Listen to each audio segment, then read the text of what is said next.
আসসালামাইকুম। আমি আইছিলাম ভাই করইতলার, হ্যাঁ, ডালপুরি করইতলা, বুঝছেন ভাই। চিন্তা করলাম যে আমাদের বঙ্গবন্ধু কন্যা শেখ হাসিনা মাননীয় প্রধানমন্ত্রী একটা রাস্তা করছে খুব সুন্দর। এই রাস্তাটা আপনারা না দেখাই পারি না, সাইনবোর্ড থেকে সাসারা, বুঝছেন। এই রাস্তাটা অনেক বড়, অনেক বড় একটা রাস্তা, দেখেন। হ্যাঁ,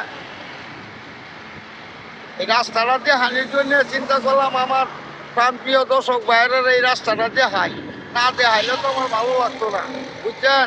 আমাদের বঙ্গবন্ধু কন্যা শেখ হাসিনা মাননীয় প্রধানমন্ত্রী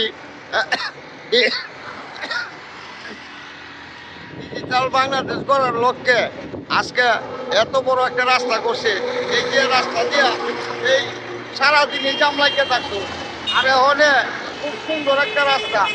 যে রাস্তাগুলি আপনারা না দেখাইলেই না, দেখেন রাস্তাগুলি, খালি রাস্তাটা দেখেন।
দর্শক, অনেকক্ষণ দেখাইলাম, আর দেখাইনি সুযোগ নাই। আজকের মতো বিদায় নিচ্ছি। সকলে ভালো থাকেন, সুস্থ থাকেন, আল্লাহ হাফেজ।